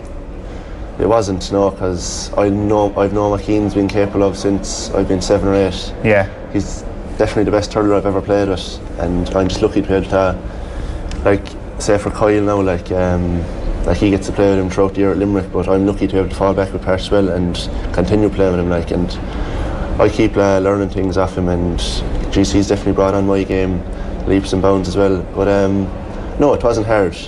I was delighted for him, to be honest. I think everyone was, and it was going to happen sooner or later. Any talent he has, so the quicker he got to showcase it, the better. And I think he got man of the match there. He was 18 in his first senior match, so, and he's spiralled ever since that. So look, he's up for hurler of the year now, and please God he gets it, but I don't think that's going to bother him. No. If he does or not, but it's just testament to just how good of a player he is. Yeah, it sounds like almost that helped you on in terms of you maybe remaining a little bit more patient and finally getting that break with the senior team.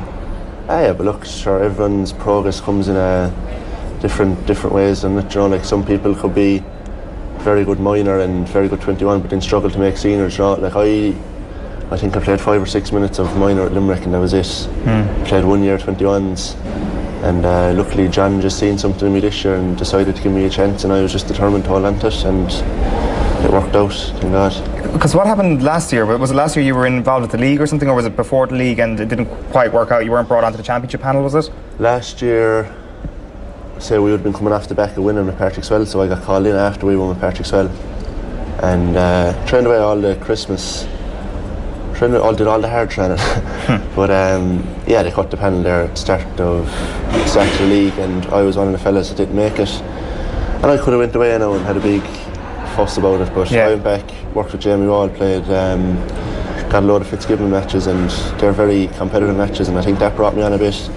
And luckily I just got a good run of form, and John asked me would I like to come back into the panel, so I was back in for a championship, and I actually made my debut against Clare. I played 15 or 20 minutes in the Munster semi-final against Clare, so it worked out well. Yeah, it certainly did. Was it hard at that time at all before, like, you got back into the swing of things with Fitzgibbon, or were you naturally sort of a sunny disposition that you thought to yourself, listen, this is going to be okay? I know, obviously you'll be disappointed, like, and no, like, my family were good to me around the time as well, like, you know, it's easy to talk to them about that kind of stuff, and they just said, listen, work away at the Fitzgibbon Cup, you never know what's going to happen, like, you know. Like, John obviously gave me a few pointers to work on and try and, like, that kind of helped me build my way back into his plans, you know. So I went away and worked on that. I didn't have a big cry over it, like, you know. I just went away, did my work, and luckily I got back in again. It's a great endorsement for the Fitzgibbon Cup. It gets an awful hard time sometimes around January, February time when people are saying they're playing 2 matches, or too many matches, I should say. Sure, no one's making you do it, like, if you don't want to do it, you don't have to. No, I really enjoy playing Fitzgibbon Cup. It's like you're playing with all the fellas that you'll be really good friends with, and to win one then is even more special. I think some of my closest friends are on the Fitzgibbon Cup team, and just same as playing with Keane, like, just to share the moments with them is unreal, like, you know. And Jamie Wall he's a budding young coach. What have you made of him so far in the Mary I job? I can't talk highly enough of Jamie now, to be honest, but I'm not going to give away much about him now, because he's coaching Kilmallock this year, and they beat us by 10 points the other day, so I'm going to pretend that I don't like him for now. Right, okay. I know, he's great, and he is great, and he likes it, so that's the main thing. Like, he enjoys what he's doing, and he's obviously putting a lot of effort into it, and that's paying dividends for him as well. Yeah, the last thing I wanted to ask you about, it's like if you kind of got into a conversation around Aaron Gillane during the summer, the one thing that kept being spoken about with regards to you is dropping the hurl. You knew exactly what I was going to say there. Like, is that something that you've always had levelled against you, or is it just something that's kind of come out of the blue this year, people talking about that? It is something that's kind of come out of the blue, to be honest with you, and especially for the semi-final and final, it was playing in my mind more, because I think Kilkenny match, actually the first match that happened in, and people think that I'm intentionally dropping the hurley. Right. But obviously, why would you do that? Is there? I know. No, obviously I'm not dropping the hurley. It's whatever way. Like in a few times in the Cork match, I think it was Cullen's Planet, and he pulled it out of my hands a few times, and there's a few photos to prove it. So no, I definitely wasn't dropping the hurley. Sure, I would have got 2 goals if I had the hurley in my hands. Yeah. I wasn't going to make myself look like an ape, but no, it's definitely not something intentional, but it's just something to work on, get stronger for next year. Yeah, well, it seems to have worked out pretty well for this year. Aaron, congratulations on everything this summer, and best of luck with the club. Thanks a million. They're class. That's the best part about this off-season, is getting to know those Limerick lads a little bit better, because they're all good crack, and none of them are taking themselves too seriously. No, exactly. And they're funny. Yeah, they are. It would be great to actually sit down with Aaron Gillane and Cian Lynch at some point and do the Patrick's Well insight. Of course, Limerick Club Championship is kind of in the white heat of battle at the moment, so might leave that for a little while. It is kind of a situation where you've got that like little happy place in between the Inter-County and the Club Championship, but for the most part you're drinking and you're celebrating for those couple of weeks. We have some pretty amazing content coming from Arts School Reach over the next couple of days. There was a big celebration of all their past pupils and all their current stars on the team and all. I forgot. We have already actually sat down with Aaron Gillane and Cian Lynch. And so that is coming your way. We sent Neil Tracy, our resident Limerick man, down last week, and he's come back with about 15 hours worth of top quality hurling material, which we will be slowly releasing into the ether over the next while. Just a reminder about that app. It's going to be available in the App Store and the Google Play Store this week. It's exactly the type of thing that the GAA world is missing. Those kind of, that ability just to learn those stats. Like at one point I would have been able to tell you the hurling team from the 71 All-Stars, because it would have been in the back of one of those, I don't know if Raymond Smith books. Which books? Raymond Smith. Oh yeah. Were a thing in your house. So Raymond Smith was like one of those first compilers of GAA details. So the All-Ireland hurling final in is it 1888 is the first one. It's Tipperary 1-1 Galway, no score in that game in Tullamore, and like, so that's the first All-Ireland, and then every All-Ireland final and every score since, and you kind of like, you're a child with nothing else to do in 1980s Ireland reading through it. But you kind of feel like loads of other sports have fantasy, for example, for the Premier League, and they had the sticker books. Like, it's hard to get your kids into this stuff when you're actually competing against the might of match tax. Is that what they're called? I presume so, yeah. Like, that's what they were called. Yeah, no, they still are. Match tax, Pokemon, and it's like, well... The GAA have their own version of the trading card game. Cool cards, I think they're called. Are there lots of them? Are they widely available? Yeah, I think so. I think you can, or maybe it's like, maybe they have an exclusivity right with either Century or Super Value or something. But certainly they exist. Cool heroes, we're being told. Yeah. Anyway, so I think that the more apps that there are that have these kind of details, the better. A database the All-Stars is also this type of thing where, like, so we were obviously at the Electric Ireland Minor Star Awards the weekend, and there's like a footballer from Monaghan, and there's two footballers from Monaghan, and there's a footballer from Wicklow on it. And you're like, all of a sudden, every kid in Wicklow is thinking, I can actually be somebody who gets on the team of the year. Yeah. And, so there's the Cool Heroes trading cards, GPA supporting players. So I don't know anything about these. I need to learn a bit more about them, obviously. It doesn't really go into a sticker book or anything like that. I presume you can get like a folder where you can store them, but I think they've obviously had stickers as well in previous years, GAA. But like here, and Jim Gavin has been long saying it, we need a squad and squad numbers. And if you get a squad and squad numbers at the start of the year, and okay, you can like, so numbers 26 to 30 you can change at any point, but number 1 to 26 on the 1st of February is your team squad, and those numbers are going to be the squad numbers for the rest of the year. And if players come in late, they can be 27, 28, 29, 30, and that's it, right? Yeah. Then you can actually start marketing this stuff. You could do the height and the weight, and you could get them to do the walking up to the camera, doing the wink. Yeah. Like, a lot of people said that that's cringy when Sky Sports do that. I actually love that. I think it's actually really cool. Well, the best ones are my favourite ones are the NFL ones. No, the NFL ones are ridiculous. Well, they just come out and they tell you what college they went to. But so the GAA have exactly the same system where they can go, whoever, Dermot Connolly, Vincent's. Like, that would be cool. It will be cool. No, because it also reminds everybody that these are club players as opposed to... There's loads of different ways for the broadcasters to get involved and take this on to the next level. Yeah, like I do think the All-Stars and things like the Minor Stars should be maybe embraced a little bit more. I don't think we have a culture where we're very comfortable with recognising ourselves as strong individuals. Like, you ask any basketballer who's an All-Star, it's like He'll tell I'm you. an all-star. I'm an all-star. Yeah. And also it is a way of kids identifying with who are actually the best players that I don't actually, any team I support. Yeah. And it's like, oh, that guy has the name All-Star before him, All-Star rookie, whatever it may be. And it's like, it's class. Dominant plus poor, right? There was one time when the Antrim hurlers were going relatively okay. The Kildare hurlers were going much better than they normally were, and they played Antrim in a game, and Antrim hammered them. But Alistair Elliott was playing, but he was referred to as All-Star Elliott the whole way through. I was like, he's not an All-Star. I know my Antrim hurlers well enough to know that Alistair Elliott didn't make it as an All-Star, but like in capitals, All-Star Elliott. I was like, this guy, what? But then I realised... It's a great name for a kid, actually. Yeah, all you need. OTB AM live with Screwfix.ie, championing the trade with a choice of over 20,000 quality trade products. Off the Ball is back tonight from 7 p.m. You can keep an eye on offtheball.com and on our YouTube channel throughout the day for all the latest sports news. We're going to leave you with this. The host of the MMA Hour, Luke Thomas, joined Owen on Skype yesterday for a chat about UFC 229. Owen and Joe here are resident UFC experts. Well, Joe is anyway. The changing face of Conor McGregor and doping control in the sport. Enjoy. All right, Luke Thomas, the host of the MMA Hour. I'm delighted to say he joins us on the line. Luke, good morning to you. How are things?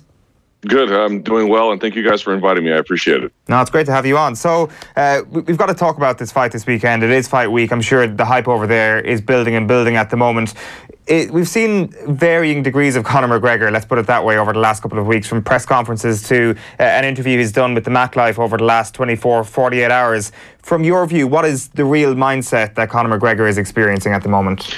Like you guys, I'm on the outside looking in. I'll just say this. A lot of people make a lot of press conferences, and I think that made sense certainly in the Jose Aldo fight where they had this, or even the Mayweather fight where they had this constant exposure to one another. There was a question of like what it all will mean ultimately come fight night. What is this proxy battle that's playing out? But they had one press conference. Khabib's a hard guy to rattle.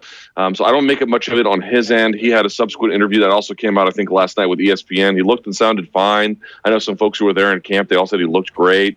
In the case of McGregor, yeah, was he dialing it up to 10 or 11 at the presser? Of course he was.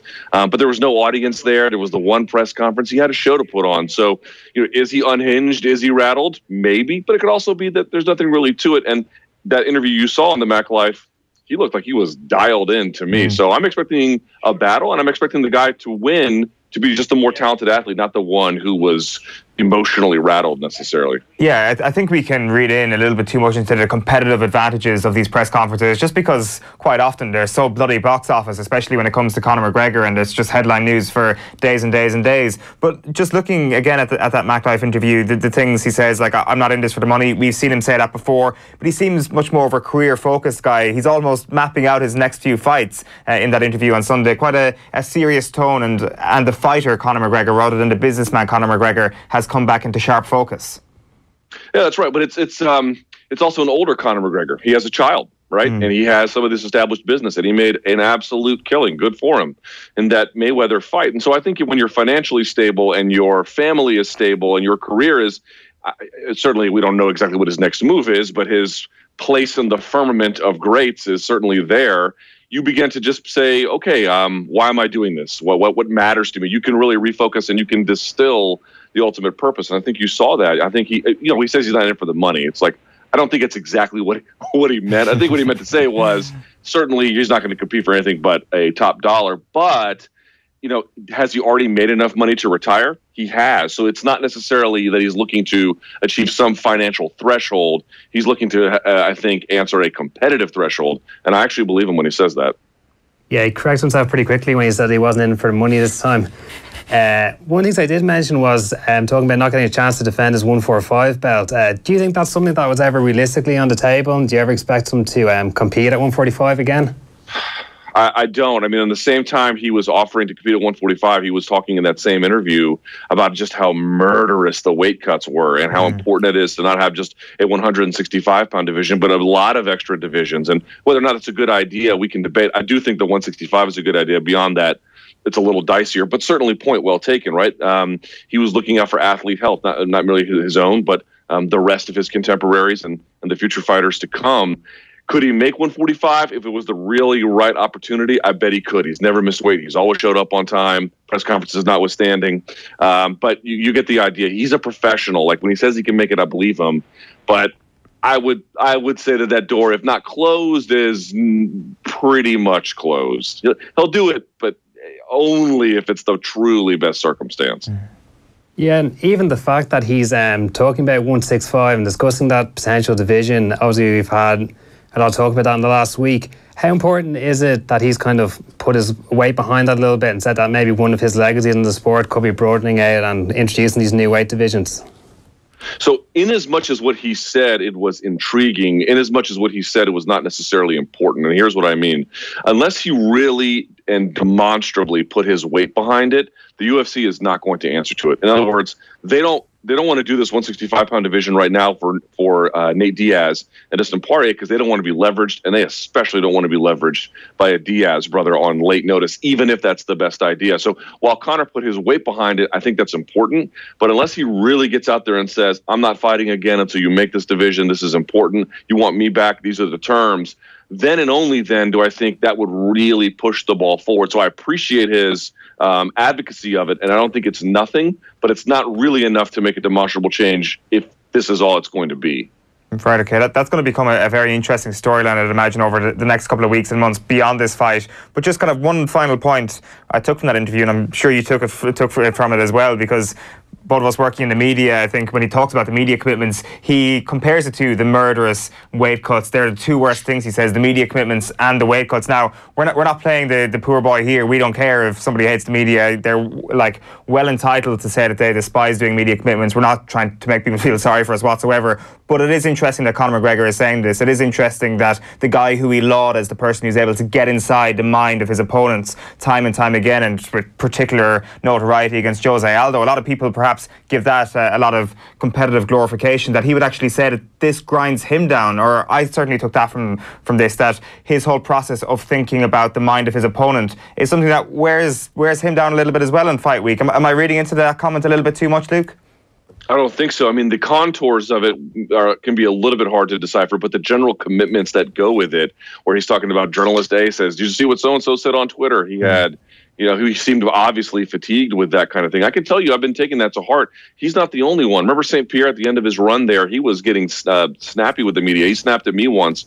I've interviewed him probably a dozen times. That was the only time it was contentious. And he had talked about being burnt out with it. Ronda Rousey had done the same thing. She didn't even want to talk to the media at all. A lot of these like truly upper tier stars, they talk about that media burden as being totally overwhelming.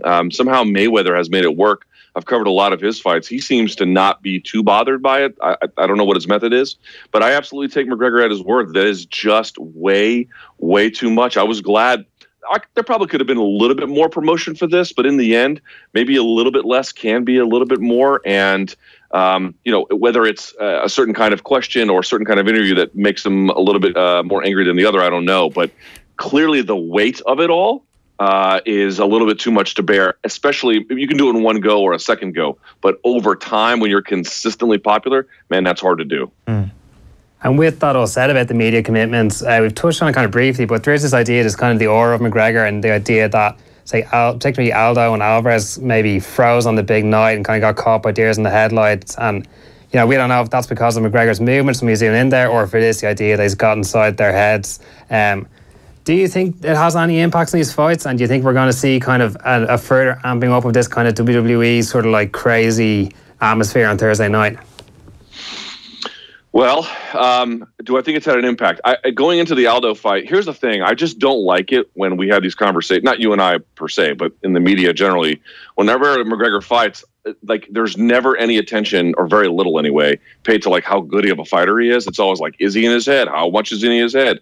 What kind of mind games? I'm not here to dismiss it. I think in the Aldo fight, it probably did play a role, and I tried to downplay it at the time to my own detriment. But over time, generally, I just think it has some effect. Sometimes it's very hard to predict. It's not linear. I mean, look at all of the stuff they did with Mayweather. Look at all the nasty things McGregor said about him, not being able to read and God knows what else. And it had zero effect on him, none. Like it didn't matter at all. So, yes, Mayweather's a seasoned pro and very different than the rest, but Khabib has had very little exposure to McGregor. They had the one press conference, they'll have another, and that's basically it. For the first one, there wasn't even an audience, right? So it's just too hard to predict. For me, after the fight, if we can tell if something was off, then we bring it up. But I'm going to focus on Khabib's skills and his threats, and I'm going to focus on Conor's skills and his threats too.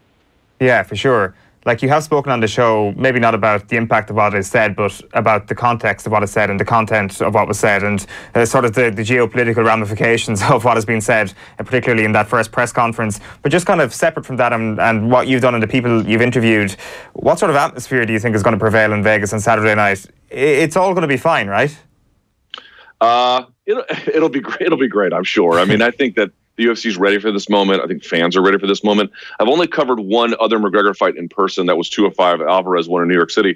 I can tell you, boy, the Irish, they are, there's something different. They showed up, and after he won, in a glorious way, of course, everyone remembers, they spilled out onto 7th Avenue in front of Madison Square Garden, which is this major thoroughfare, and they were chanting in the streets all in unison to the point where traffic, you could see it, was backed up all the way to Times Square. And the cops, kind of eventually, gently pushed them back to the sidewalk. But I think it'll be like that. I think it's going to be noisy. It's going to be ruckus, but I think it'll be safe. And I think in the end, it's going to be a great night to remember. Who's going to win? Your guess is as good as mine. But I actually think it's going to. I think MMA has been waiting for Conor McGregor. I think Conor McGregor is happy to be back, and I think it's all going to work out in the end. And as somebody who follows the sport and, more importantly, covers it, how happy are you to have McGregor back? How excited are you to have this fight happening this week? Yeah, I mean, I'm beyond excited. I mean, there's a lot of reasons why, right? Like, let's be real about it. You guys know this. When McGregor's back, it's good for our business, right? It's very good for our business. So I'm not going to sit here and say that's not true, because it's incontestably true. So that part is good. The second part, though, is, man, look, we're talking about the sweet spot of MMA. You're asking which divisions are best in MMA in any organization virtually, including regional shows, international shows. It's usually that 155, 170-pound division. You can find murderers all across the world right located there. So here we are, two of the best guys to ever have done it in this division facing off. I know if you watch the UFC promos, they're making it about the bus incident. I don't really care about the bus incident anymore. I care about the fact that one guy was gone for a while, and there's this other guy that's been doing well in his place. And by the way, folks are forgetting this. People, I mean, I know St. Pierre did it, but that's St. Pierre. People just generally don't take 2 years off of MMA and come back and win. Mayweather did it a lot in boxing, but boxing's very different. He was a lot more seasoned at the time.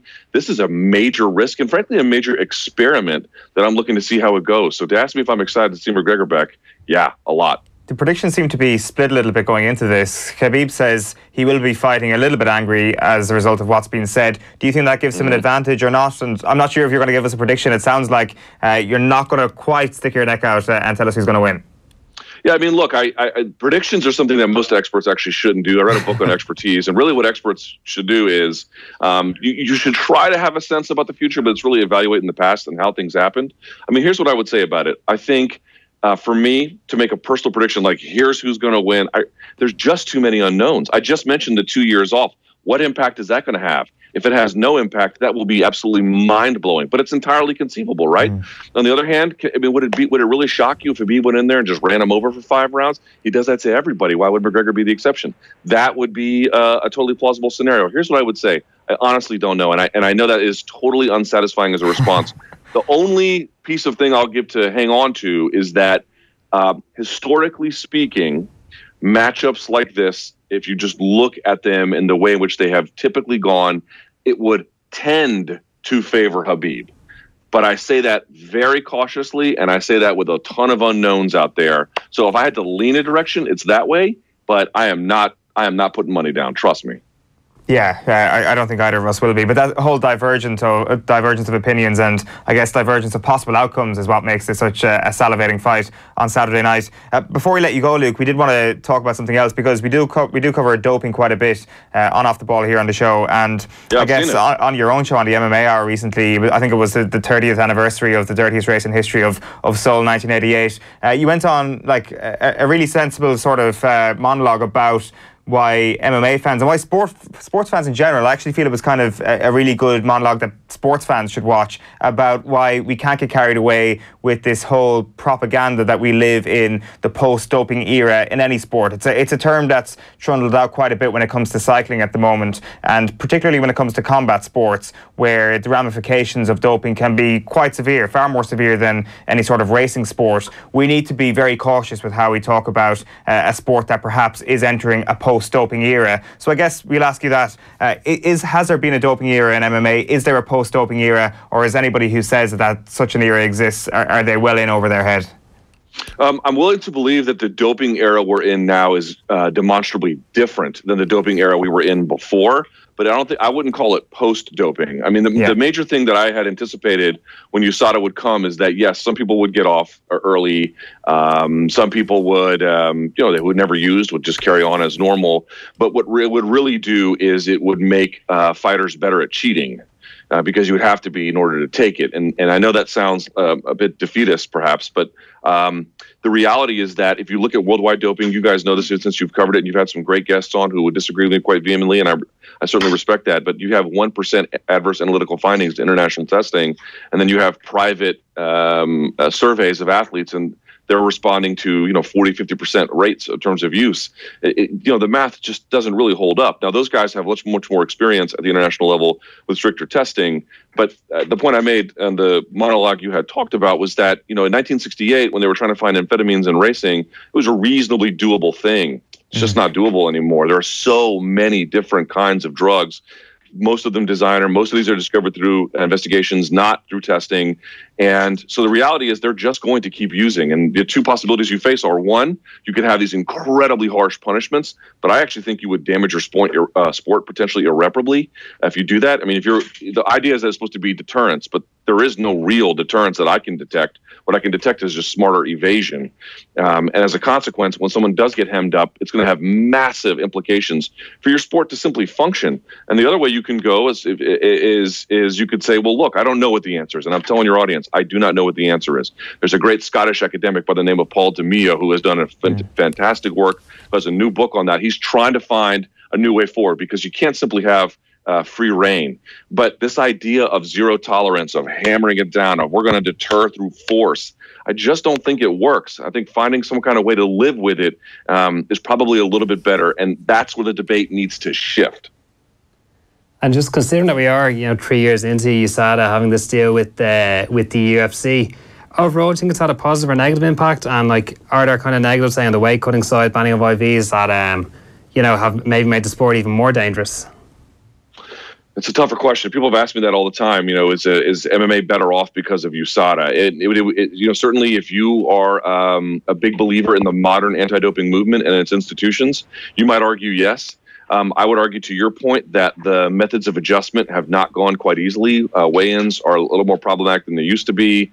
That is not USADA's fault entirely. I mean, there's a lot of fault that goes on the fighters or the culture in terms of preserving these barbaric weight cutting practices. So I don't want to be unfair to them in that regard, but their banning of the IVs certainly has not helped, even if they believe there's a important reason for that. But then you go back to the UFC, why aren't they creating more divisions, to what McGregor said?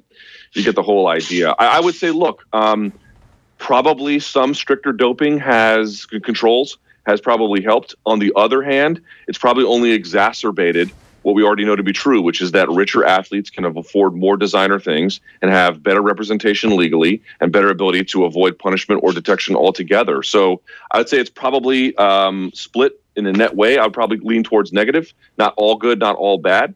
But again, if you're asking me, is this the optimal way to do things? I have a hard time believing this is the optimal way to do things in light of the fact that they just changed their policy towards UFC did, announcing these test failures when 1/3 of them have been reversed because of contaminated supplements. Yeah, well, I think it's fair to say that maybe it's a step in the right direction, but to say that it's going to solve all problems is simply a laughable notion, because we all know that testing does not work. And USADA, there may not be any malice in the idea, but still their tests just simply do not work. You can say that for every single sport out there, and you've mentioned yourself there with the statistics.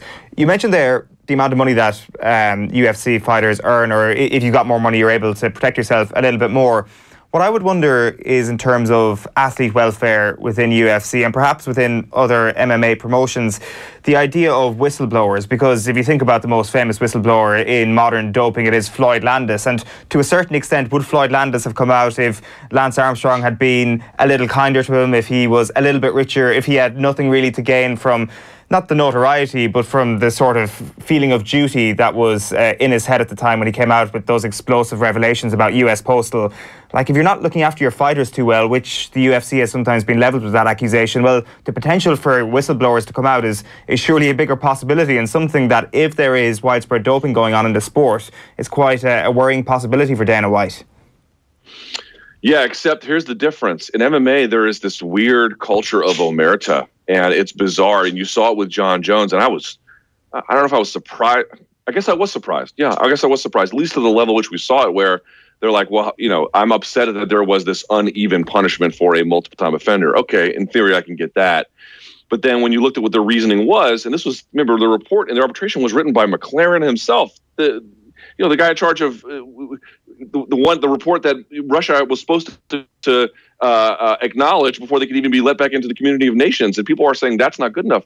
But the point being is, when it came out that he was like, well, I don't know how much fault there is, and this guy gave up information relative to USADA investigations, everyone was calling him a snitch. You even had Verdum. Look, Verdum apparently has this relationship with Ramzan Kadyrov, and he's like, but I don't want to be a snitch. It's like, it's just this weird moral compass, where I think guys see it, and in MMA they hate it, or they have mixed feelings about it, like whatever. They know it's not right, for whatever that means.